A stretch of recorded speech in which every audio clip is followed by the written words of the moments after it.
21번. 주택 정책에 관한 설명으로 틀린 것은? 금융지원 정책은 정부의 주택시장 간접 개입 방식에 속한다. 그죠? 금융지원. 간접이죠. 주택 정책은 주거 안정을 보장해 준다는 측면에서 복지 기능도 수행한다. 그렇겠죠. 3번. 소득 대비 주택 가격 비율과 소득 대비 임대료 비율은 주택시장에서 가구의 지불 능력을 측정하는 지표이다. 좀 어려운 물 같이 써놨는데 잘 모르겠으니 패스. 공공임대주택 공급 정책은 입주자가 주거지를 자유롭게 선택할 수 있는 점이 장점이다. 이건 완전히 틀렸죠. 아니, 다른 곳에 뭐 임대주택이 있으면 거기 살고 싶으면 자유롭게 살 수가 없죠. 조건이 돼야 들어가서 살 수 있으니까. 5번. 주거복지정책상 주거급여 제도는 소비자 보조 방식의 일종이다. 맞죠? 답은 4번. 근데 이 신청 그 카페글 보니까 요것도 답일 수 있다고 하는 이 신청하는 글을 봤어요. 근데 어떻게 될지 모르겠네요. 일단 가다와는 4번으로 나왔고요. 22번. 공공주택 특별 법령상 공공임대주택의 용어 정의로 틀린 것은? 국민임대주택은 국가나 지방자치단체의 재정이나 주택도시기금의 자금을 지원받아 대학생, 사회초년생, 신혼부부 등 젊은 층의 주거 안정을 목적으로 공급하는 공공임대주택을 말한다. 그럴듯한데 젊은 층의 주거 안정. 요거는 행복주택.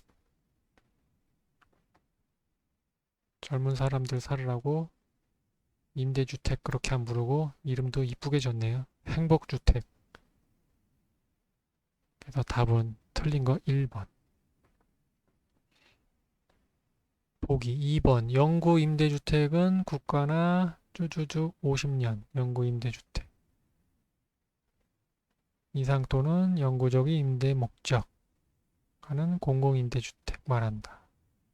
3번. 장기 전세주택은 전세계약의 방식으로 공급하는 공공임대주택을 말한다. 4번. 분양, 전환, 공공임대주택은 일정 기간 임대 후 분양 전환할 공공임대주택을 말한다. 5. 기존 주택 전세 임대주택은 쭈쭈쭈 해서 전대하는 공공임대주택을 말한다. 그러니까 이런 문제는 1번에서 요거를 알아서 빨리 1번 찍고 다음 문제로 가야 되는 문제네요. 시간을 아끼기 위해서.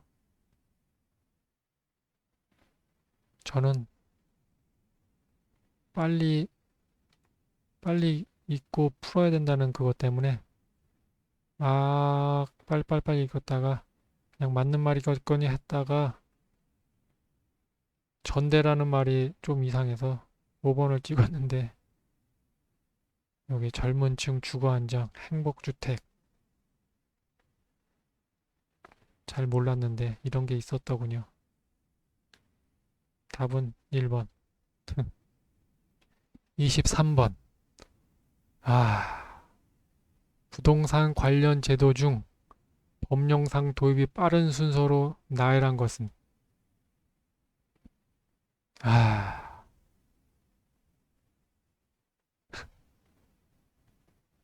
이걸 뭐 맞추라고 내는 겁니까? 어쩌라고 내는 겁니까? 저는 뭐 생각지도 못했지만 어떤 분은 공인중개사 제도가 요번 시험이 31회니까 최소한 31년은 됐을 거라고 생각을 하셨다고 하는데 시험장에서 이 문제를 보는 순간 그런 생각은 안 났고요. 그런 생각으로 한번 풀어볼까요? 공인중개사가 31년 됐으니까 만약에 제일 오래됐다가 치면 니은이 여기 있고 여기 있고 기역, 디귿. 리을은 똑같이 맨 뒤에 있네요. 거래 신고제. 그러면은 자산 유동화냐, 부동산 실명제냐. 근데 부동산 실명제가 김영삼 때인지 그건 저도 잘 모르겠는데 부동산 실명제인지 금융 실명제인지 금융 실명제였나?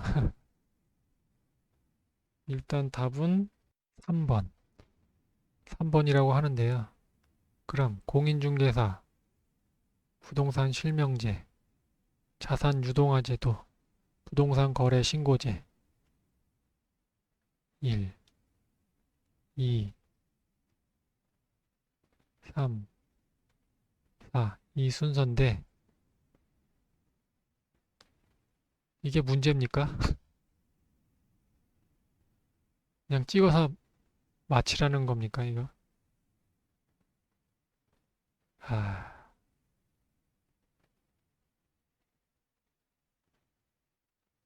시험 범위 그 뭐 청원도 올리신 분 있으시던데 자, 깜짝 놀랐습니다. 이 문제 보고. 그냥 제꼈고요. 틀렸습니다. 4번 찍었네요. 부동산 실명제, 공인중개사, 신고. 뭐 모르죠? 몰랐으니까. 참, 아직도 땀나네요. 이런 문제를 냈구나 하면서. 아무튼 답은 3번이랍니다.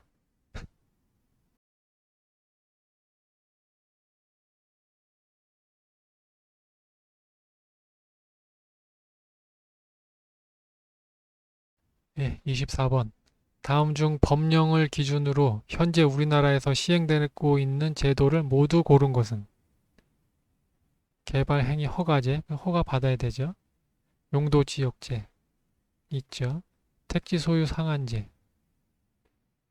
뭐 내가 내 맘대로 사고 싶으면 사는 거죠. 뭐 상한제 없죠. 토지 초과 이득세제, 기역 디귿. 1번이 답이네요. 예, 25번. 다음에서 설명하고 있는 민간 투자 사업 방식은 사회 기반 시설의 준공과 비일드 동시에 해당 시설의 소유권이 국가 또는 운영자치단체에 귀속되며 옮겨지죠. 트랜스퍼. 사업 시행자에게 꼭 이런 문제 뒤까지 읽어봐야 되죠. 임차 있는지. 일정 기간의 시설 관리 운영권을 인정하되 운영권, 오퍼레이트, 뭐. 그 시설을 국가 또는 지방자치단체 등이 협약해서 정한 기간 동안 임차, 리스, 속임수 문제죠. BTO가 아니라 BTL. BTL. BTL. 에? 이렇게 편하게 풀면서도 틀리네요. BTL. 답은 4번이죠. 26번. 자본 환원율에 관한 설명으로 옳은 것을 모두 고른 것은 자본의 기회비용을 반영하므로 자본시장에서 시장금리가 상승하면 함께 상승합니다. 그렇죠. 자본 환원율. 자본이 나한테 얼만큼 돌아오는 율이니까 시장금리가 상승하면 함께 상승하겠죠. 부동산 자산이 창출하는 순영업소득에 해당 자산의 가격을 곱한 값이다. 나눠야죠.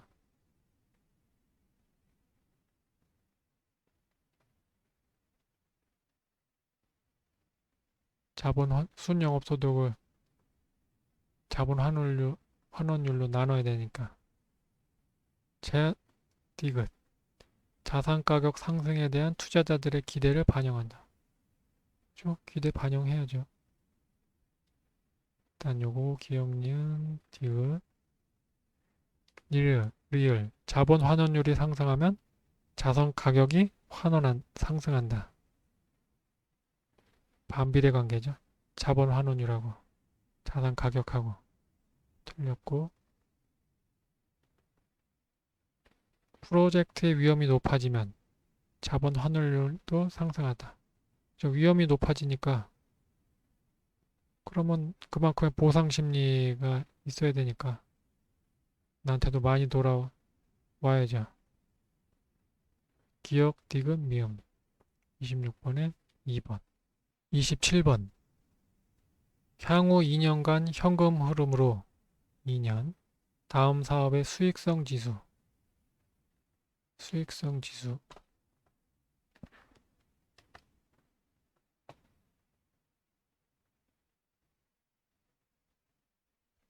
수익성 지수는 유입분의 유출인데, 모든 현금의 유입과 유출은 매년 말에만 발생하고 현금 유입은 1년차 1000, 2년차 1200. 유입, 유출 1년, 2년. 유입은 1년차 1000, 2년차 1200. 그러면 현금 유출은 현금 유입의 80%. 현금 유입의 80%. 여기서 80%니까 800. 여기서 80%면 826, 960 되겠네요. 800, 826, 960. 그러면은 여기 1년의 일시불 현가계산 0.95, 여기다가 0.95 곱하고 여기다 2년 후니까 0.90 곱하면은 계산하면 유입의 0.95, 1년치 0.9 곱한 게 950, 1200 0.9, 1080. 유출의 800에 1년 0.95, 760, 960에 0.9, 864. 요게 더한 게 요렇게 되고 요렇게 돼서 수익성 지수는 유출분의 유입이니까 유출분의 유입 하면 1.25. 이게 답이 그래서 3번이 나오는데, 이 신청하는 거 보니까 이게 계산하는 거에 따라서 이게 1.1 뭐 이렇게 이런 식으로 나오는 경우의 수도 있다고 하시더라고요. 저도 이거 처음 풀었을 때 이런 식으로 안 풀고 푸니까 뭐 답이 안 나오더라고요. 그래서 이렇게 풀고 저렇게 풀고 막 하다가 이렇게 풀었나 봐요. 그래서 1.25가 나오긴 했는데, 또 어떤 교수님 그 푼 거를 보니까 그냥 현금 유출은 현금 유입의 80%다. 그래서 유출분의 유입이 그냥 80%니까 80분의 100. 이렇게 해서 그냥 1.25라고 하시는 선생님도 봤는데, 요게 이 신청하시는 분들 말씀 들어보니까 좀 부정확한 말이다. 이런 얘기가 있더라고요. 현금 유출, 현금 유입, 현가의 합, 뭐 이런 식으로 정확하게 말이 안 나와 있어가지고, 이 문제도 좀 이 신청 문제가 제기되는 문제인 것 같네요.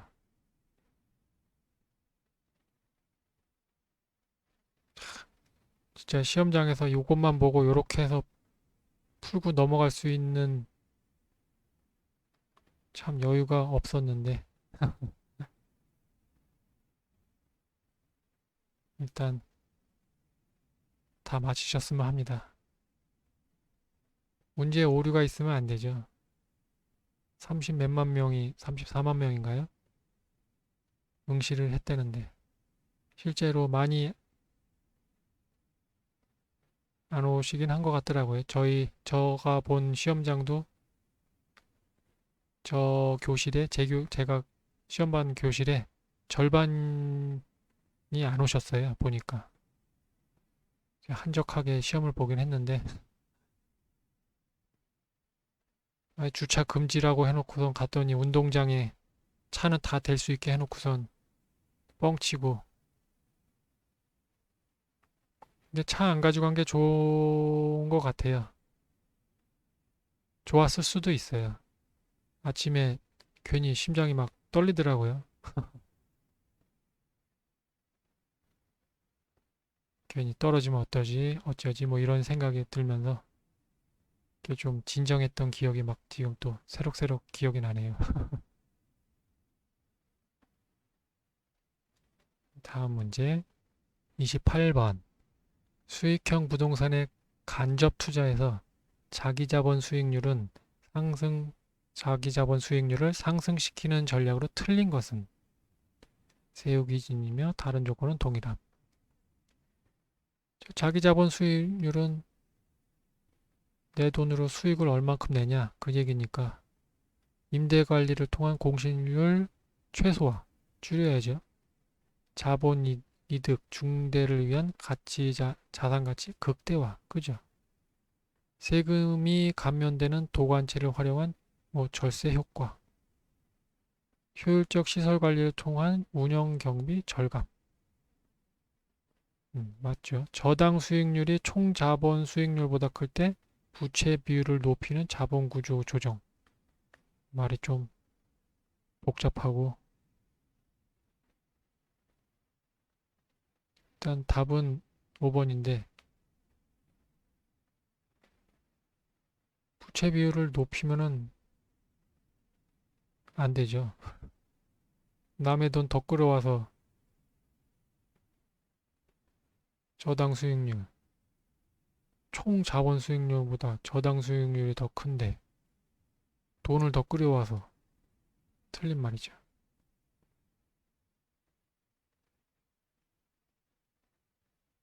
뭐 대충 이렇게 이해하면서 풀었습니다. 29번. 이 문제는 이제 비율 임대차인데 처음에는 무슨 말인가 했어요. 다 풀고 나중에 시간 남아서 풀었는데 일단 이런 유형은 처음 봐서 이 돈을 냈는데 그 매출액을 구하라는 거라서 이걸 1분 동안 지문 읽고 이해하는 데만도 그러니까 빨리 읽고 이게 뭐 구하라는 걸 그거를 빨리 캐치해야 될 것 같아요. 분양 면적이 1000제곱미터일 때 비율 임대차 근데 기본 임대료가 있는데 거기에 추가해서 어느 정도 일정 금액이 넘으면 더 냈다는 소린데 일단 1000제곱미터니까 5만원 1000제곱미터 제곱미터당 5만원이니까 기본 임대료는 5천인 상황에서 그 5천인 상황에서 500만원을 더 냈네요. 근데 초과하는 매출액의 5%를 더 냈다는 게 500만원이니까 그때의 매출액을 구하라는 겁니다. 참. 그래서 1000제곱미터 30만원이니까 3만. 그러면 이제 3억이죠. 3억인데 500만원을 냈대요. 넘는 비율의 5%가. 그럼 여기서 그러면은 5%가 500만원이려면 1억에 5%가 500만원. 그러면은 매출액은 3억을 벌었대는데 1억이 5%니까 2억. 2억을 넘는 금액을 초과하는 매출액에 대한 임대료로 5%를 내는 거니까 답이 2억이 되겠죠. 처음 보는 유형이었는데 참 깜짝 놀랐습니다. 지문이 이렇게 길고. 네, 여기서 비율 임대차 요거 뭐를 물어보는가 그거 보고 넘겨야지. 이걸 뭐 스쳐 지나가듯이 읽고 중요한 것만 캐치할 수 있는 그런 능력이 있어야 되겠죠. 30번. A라는 사람은 뭐 50만 원씩 5년 동안 적립 쭈쭈쭉 했는데 뭐 3%월 복리 적금의 미래 가치 이거는 R분의 1 플러스 R의 N승 마이너스 1 요건데 참 여기 함정이었던 게 매월 그러니까 매월 말마다 하니까 12 여기서 N은 년인데 저게 매월 말 12달이 되니까 N 곱하기 12가 되고 이건 연 3%니까 12달로 하면 15분의 3%. 요게 함정이었습니다. 보지도 않고 딱 이걸 찍었는데 그러니까 빨리 읽으면 또 요런 걸 놓치고 빨리 안 읽으면 뒤에 문제를 못 풀고 그래도 빨리 읽는 게 빨리 읽으면서 요 정도는 캐치해야 된다는 건지 저는 1번을 찍었는데 밑에 뭐 보지도 않았죠. 12가 왜 있나 했으면은 이거 한 번 더 봤을 텐데 너무 그냥 스쳐 지나가듯이 읽고 풀어서 아무튼 답은 2번이고요.